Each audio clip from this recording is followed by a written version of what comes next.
MA pass চাওয়ালা, MA pass বিরিয়ানির পর এবার এমএ পাস ডাক্তার। ব্যাপারটা এমন যেন যে এমএ পাস করলে সব কিছু করা যায়। প্রথম দুটি বিষয়ে অবশ্য রাজ্যে চাকরি না পেয়ে কেউ চায়ের দোকান করেছেন তো কেউ বিরিয়ানির দোকান, কিন্তু তৃতীয় বিষয়টা সে তো মারাত্মক। ইংরেজিতে এমএ পাস করে চিকিৎসা করছেন এক ব্যক্তি। সেটা করতেই পারেন, কিন্তু নিজের প্রেসক্রিপশনে কোনো ডাক্তারি ডিগ্রি নেই তার বদলে লেখা রয়েছে BA English honours, MA general physician.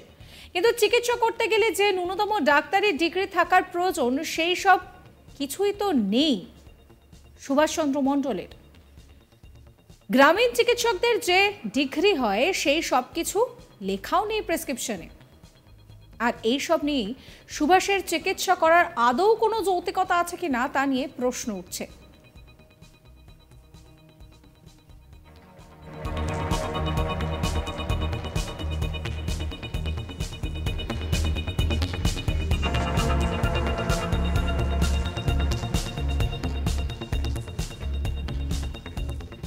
Subhash Chandra মণ্ডল তিনি এমএ পাস ডাক্তারের চেম্বারে বাসন্তীর সোনাখালী বাজারে তার চেম্বার রয়েছে, বাসন্তীর বিডিও অফিসের সামনে।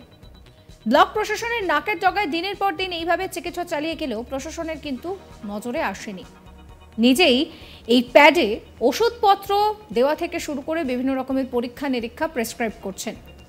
তার সঙ্গে বোঝা গেল কথা বলে যে তিনি আদতে জ্ঞান পাপী। এইভাবে প্রেসক্রিপশন লেখা যায় না জেনেও লিখছেন। তবে এটা নিয়ে নাড়াচাড়া করতে অবশ্য নিজের সেই প্যাড লুকিয়ে ফেলেছেন। রোগীও দেখছেন বহাল তবিয়তে।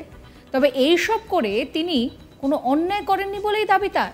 উল্টে তার বক্তব্য হচ্ছে এই ধরনের কাজ অনেকেই করছেন, তাদেরকে কেন ধরা হচ্ছে না সেই প্রশ্ন তিনি করছেন। কি বলছেন তিনি শোনাবো।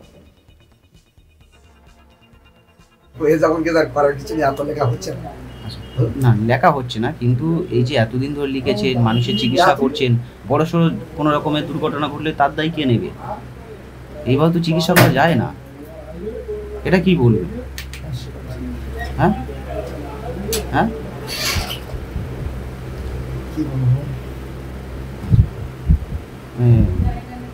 ভুল চিকিৎসা করছেন আপনি। আশা করি আমার ভুল চিকিৎসা হয় না। আচ্ছা, কারণ কোনো ডাক্তার আমাকে ভুল হতে আমার ভাবতে হবে যে একটু ভুল চিকিৎসা করেছি কিনা। আমাকে বলা উচিত না, আমার গর্ব করা হচ্ছে, গর্ব করে বলা উচিত না।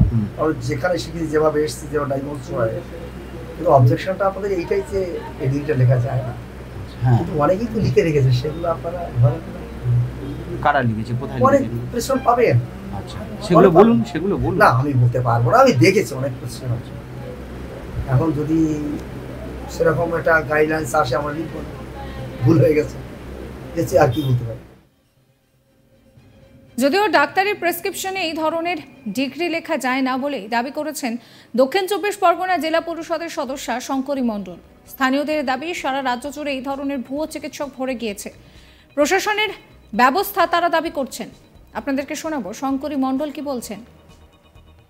আমার যেটুকু অভিজ্ঞতা সেটুকুতে বলছে যে ডাক্তারি যে ওদের যে ডিগ্রিটা সেটাই বিএ অনার্স এমএ, সেই ইংলিশ হোক বাংলা হোক, এটা কোনো ফ্যাক্টর নয়। বা এই ধরনের কথাগুলো ডাক্তারি প্রেসক্রিপশনে আদৌ লেখা যায় না। সেটা ডাক্তার হিসাবে তার কি ডিগ্রি আছে, সে কোয়াক ডাক্তার হোক বা এমনি এমবিবিএস ডাক্তার হোক, তার একটা নির্দিষ্ট ডিগ্রি আছে নিশ্চয়ই, সরকারিভাবে সে বেসরকারি জায়গায় থেকে যদি কোনো ট্রেনিং করে থাকে, তাহলে সেটা ডাক্তারি ডিগ্রিটা কখনো বিএ এমএ এগুলো ম্যাটার করে না বা এগুলো লেখা যায় না। এটা আমার মনে হয় যেটা লেখা যায় না।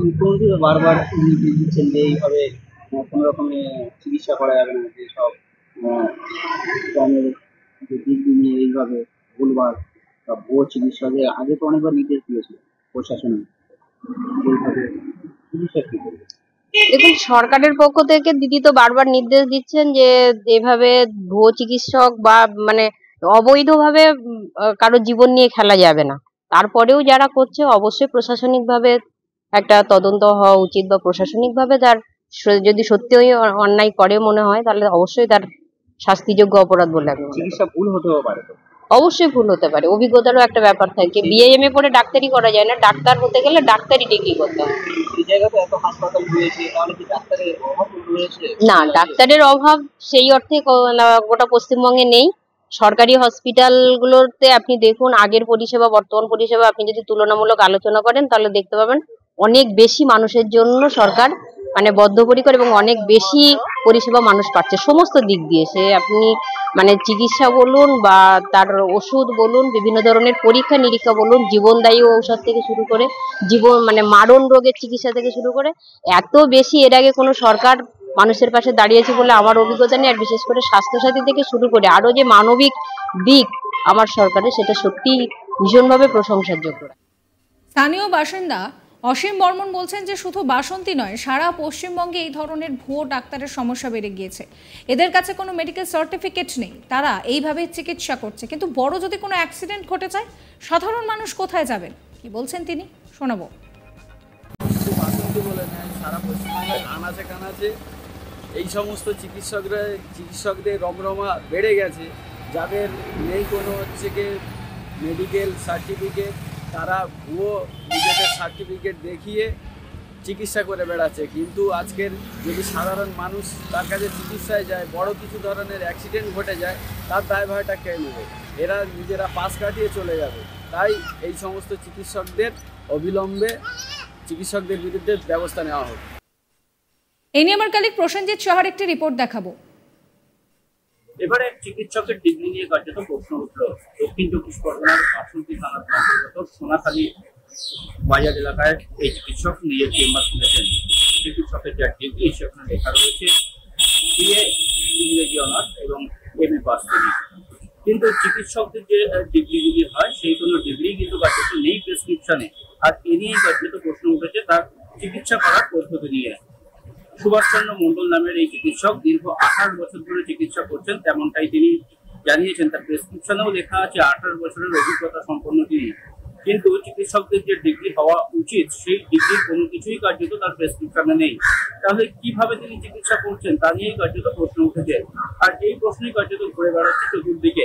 ইতিমধ্যেই তার প্রেসক্রিপশনের ছবি সোশ্যাল মিডিয়াতে ভাইরাল হয়েছে। আর যা নিয়ে ইতিমধ্যে নড়ে বসেছে প্রশাসন, এমনটাই দাবি।